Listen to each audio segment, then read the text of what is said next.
राना साहब अगर देखें तो एक हलका है NA83 और NA85, वहाँ से एक उम्मीदवार के वफात पा जाने के बाद इलेक्शन कमीशन ऑफ पाकिस्तान ने उन दोनों हलकों में से इंतखाबात को मुलतवी कर दिया। लेकिन हकायक उसके बरक्स मंजर-ए-आम पे आ रहे हैं। एक हलफनामा जमा करवाया गया है। उस हलफनामे में ये है कि वो जो फौत शुदा हैं उनकी वफात 2 तारीख को हुई, जनाजा उनका 3 तारीख को बाद अज़ नमाज ज़ोहर हुआ, 3 तारीख को स्क्रूटनी का अमल शाम को मुकम्मल हुआ, उसके बाद 15 तारीख को हतमी फहरिस्तें आवेज़ा होनी थी, लेकिन वो डेथ सर्टिफिकेट 15 तारीख का। शुक्र करें 15 तारीख का, 8 फरवरी का नहीं है, 7 फरवरी का नहीं है, 6 फरवरी का नहीं है।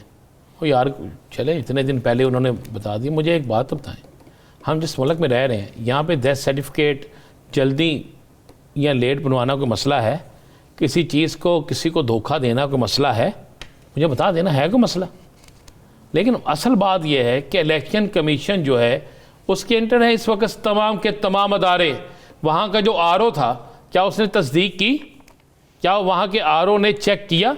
जब एक बयान हल्फी आ रहा है, एक नमाज जनाजा पढ़ाने वाले मौलवी साहब कह रहे हैं, बाकी बयान हल्फी आ रहा है कि जनाब ये शख्स इतनी तारीख को फोत हो गया था और उसका डेथ सर्टिफिकेट इतनी तारीख को है, फिर कैंसिल कर दिया गया इलेक्शन। पहले तो आप ये देखें उस हल्के में उम्मीदवार कौन कौन से। दूसरी बात, उम्मीदवारों में क्यों छोड़ दे, उसको भी छोड़ दे।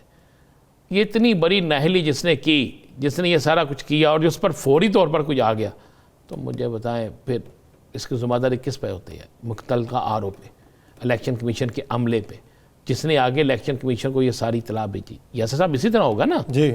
तो फिर जब इलेक्शन से पहले ये काम हो रहे हैं तो फिर इलेक्शन के बाद क्या हाल होगा, या इलेक्शन के दिन क्या हाल होगा? ये बड़ा एक सवालिया निशान है। लेकिन ये है बड़ी दिलचस्प चीज़ कि कमाल हो गया इस मुल्क में कि इलेक्शन को मुलतवी करवाने के लिए ऐसा हो सकता है आने वाले दिनों में 2, 4, 6, 7 और हल्कों में भी हो जाए। बल्कि मैं आपको मज़े वाली बताऊँ, लाहौर से एक उम्मीदवार इलेक्शन ला रहा है, एक सूबाई हल्के से, एक कौमी से, और एक उसका हल्का जो है ना वो गालबन खानेवाल की तरफ है। तो मैंने उसके किसी सपोर्टर से पूछा, यार इतनी क्या बेतबारी थी कि आप लाहौर से के 2 हल्कों से इलेक्शन ला रहे हैं, एक खानेवाल से? उसने कहा यार कोई पता नहीं किसी ने कोई मारी ना जाए। मैं कहा ये क्या मतलब हुआ? ज़िंदगी में हो तो अल्लाह के हाथ में है, किसी जगह भी कोई भी वाक़ कहता फौरी तौर पे इलेक्शन मुलतवी हो जाता है ना।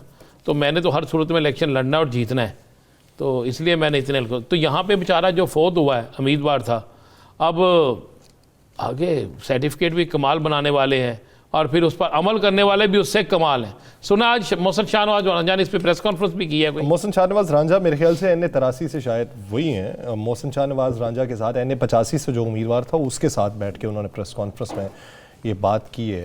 तो उन्होंने इलेक्शन कमीशन के अंदर ये दरख्वास्त भी दी हुई है कि ये एक सफ़े के ऊपर आप किस तरीके से एतबार करके नहीं, उनकी दरख्वास्त कबूल हो जाएगी कि बनाए ना, ख़त्म हो जाएगा सारा मामला, ठीक हो जाएगा, ठीक हो जाएगा। आपकी जमात है यासर साहब, आपकी पसंदीदा जमात है, वो जो लिख के देंगे वही कबूल होता जाएगा। यहाँ पे तो कबूलियत इतनी जल्दी होती है कि आप सोच नहीं सकते। देखिए मैं तो कहता था एक हल्का ऐसा होता, मियाँ साहब लड़ते बिलावल के मुकाबले में, तो बड़ा मज़ा आता यार। मुझे पता तो चलता ना दोनों में से पॉपुलर कौन है। किस में से? बिलावल और मियाँ साहब का मुकाबला होता है। हाँ, लेकिन ये आप ये देखिए, जो बड़े बड़े लीडर्स हैं पूरी दुनिया का, जो मेन सिस्टम है इलेक्शंस का, उसमें बड़े बड़े लीडर्स के मुकाबले में उतरते हैं। हमारे यहाँ ये सिर्फ ये तरीका राइज है कि बड़ा लीडर किसी कमजोर उम्मीदवार के मुकाबले में उतरेगा, वही उसे बड़ा लीडर बना सकता है, बसूरत दीगर वो बड़ा लीडर नहीं बन सकता।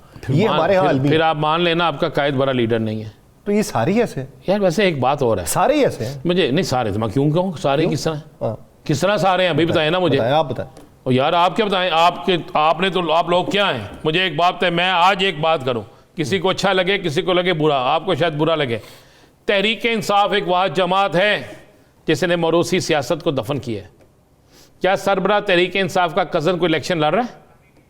तो जमात इस्लामी ठहरे, जमात इस्लामी तो कमाल की जमात है ना यार। जमात इस्लामी तो मैं हमेशा कहता हूँ वह जमात है जो इलेक्शन भी कराती है, जो मौरूसियत के खिलाफ है। ये जो बड़ी जमातें हैं जो आपका लीड, तो अब आप जरा आए ना, मैं यार गिनती कर सुन तो लेना यार। एक तो यहाँ पर प्रॉब्लम आपकी ये है कि आप सुनते ही नहीं। अब आपने बात की है MK में भी मौरूसी सियासत नहीं, कौन कहता नहीं है? उसके बाद आप आ जाए मौलाना साहब का बेटा, मौलाना साहब का भाई, पीपल्स पार्टी, जरदारी साहब। भाई पे बस कर दिया आपने।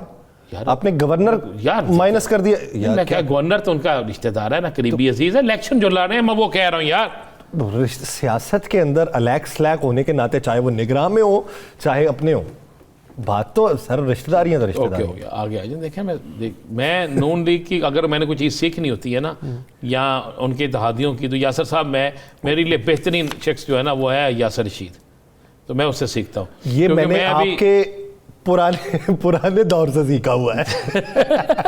वो कहते हैं ना कि हर किसी का कोई ना कोई ज़माना जाहिलियत होता है, मैं उधर से सीखा हुआ हूँ। अभी मैं वो कबूलियत की तरफ नहीं आया हुआ, तो वो मैं अभी रास्ते में फंसा हुआ हूँ, तो मैंने वो उधर से आपने फंसना नहीं, बिल्कुल है आप आपके लिए रास्ता सारा क्लियर है। अच्छा, आपने सीधा जाना है। हाँ, आगे जाके जो दीवार है ना, हाँ, वो आप पर 8 फरवरी को ऐसे गिरनी है कि जिसके बाद आपने कहना साडनल होया कि। दीवार उधर अब ये नहीं होना ऊपर थोड़ी मुझे गिरेगी। निकाला किसने, अब ये भी नहीं होना मुझे बुलाया किसने, अब ये होना है कि साडनल होया कि मैंने फंसाया किने।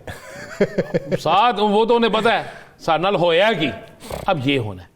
तो भाई बात ये है कि यासर रशीद साहब जितनी देर तक, अभी ये ना एक फुटेज में एक शख्स मुझे नज़र आ रहा है, ये जो हमारे टीवी पे फुटेज चलती है ना, वो उसका नाम है हाजी मोहम्मद हनीफ साहब। मैंने इस शख्स को मुस्लिम लीग नून के लिए मरते देखा है, पैसे लगाते देखा है। मुस्लिम लीग नून लाहौर के ये सदर थे, इनके लिए मैंने इनको देखा है, इन्होंने बेइंतहाई मेहनत की है, इंतहा की मेहनत।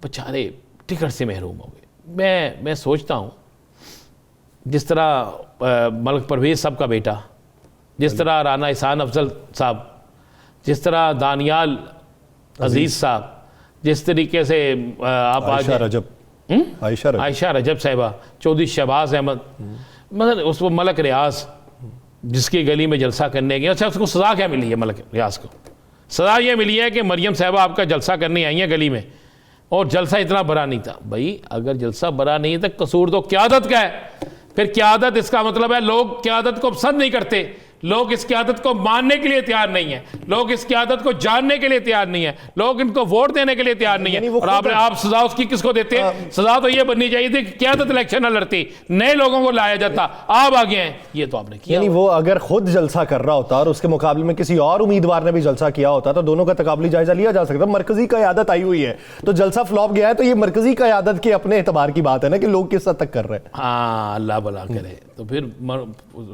जो चेंज था मरकजी क़यादत करना चाहिए, आपने वहाँ से कर दिया।